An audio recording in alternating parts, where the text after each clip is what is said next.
একদিকে কলকাতায় কমিশনের ফুল বেঞ্চ আর অন্যদিকে আজ শীর্ষ আদালতে ফের বাংলার এসআইআর মামলার শুনানি রয়েছে।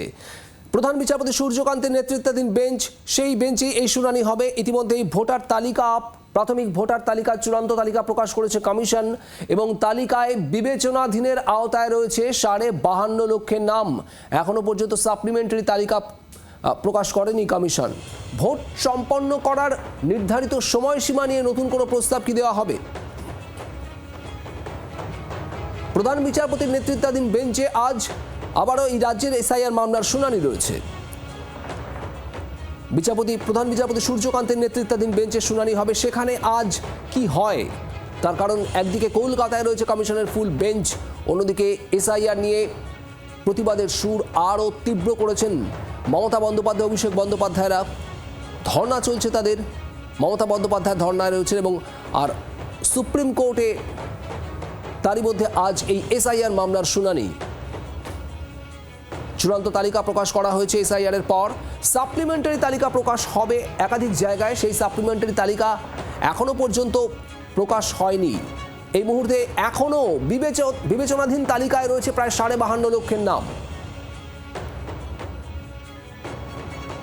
রাজীব চক্রবর্তী আমাদের প্রতিনিধি রয়েছেন আমাদের সঙ্গে। রাজীব, এই গোটা পরিস্থিতির মধ্যে আজ আবারও সুপ্রিম কোর্টে এসআইআর মামলার শুনানি রয়েছে, ঠিক কি হতে চলেছে?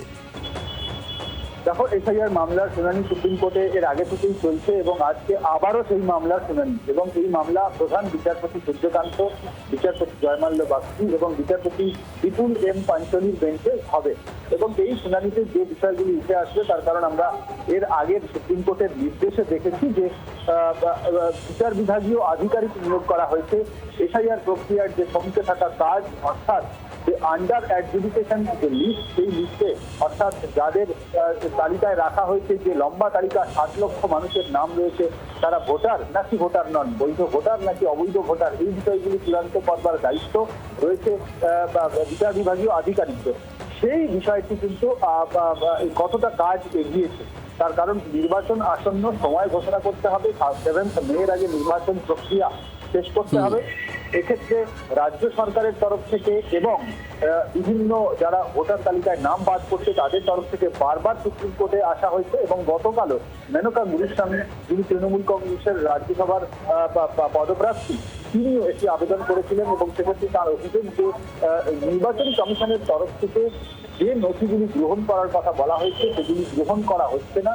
সেক্ষেত্রে সুপ্রিম কোর্টের বক্তব্য যে যেহেতু পুরো বিষয়টি বিচার বিভাগীয় আধিকারিকরা দেখছেন এবং আদালতের আধিকারিকরা তারা নিযুক্ত রয়েছেন, তাই এই বিষয়ে শুনানি এখনই সম্ভব নয়। কিন্তু পূর্ববর্তী যে নির্দেশগুলি ছিল, অর্থাৎ উড়িষ্যা এবং পার্শ্ববর্তী রাজ্যগুলি থেকে বিচারকদের নিয়ে এসে সেখানে এই অ্যাডজুডিকেশন লিস্টটি সম্পন্ন করা, 60 লক্ষ তালিকার লিস্ট সম্পন্ন করা, খসড়া তালিকা, সাপ্লিমেন্টারি তালিকা, সেগুলি দ্রুত প্রকাশ করা, পুরো বিষয়টি নিয়ে আজকে আদালতে শুনানি হবে। সেক্ষেত্রে রাজ্য সরকার কি বক্তব্য রাখে, নির্বাচন কমিশন কি বক্তব্য রাখে, আবেদনকারীরা কি বক্তব্য রাখে, নির্বাচন কবে ঠিক হতে পারে, পুরো বিষয়টি কিন্তু আজকে সুপ্রিম কোর্টের দিকে তাকিয়ে রয়েছে সারা দেশ এবং অবশ্যই পশ্চিমবঙ্গবাসী হিসেবে সাধারণ মানুষ তাকিয়ে রয়েছে। তারা একেবারে আমাদেরও নজর থাকবে শীর্ষ আদালতে আজ এসআইআর মামলার এই শুনানির দিকে। রাজীব, ধন্যবাদ। বাংলার আওয়াজ, বাঙালির আবেগ, জি 24 ঘন্টা।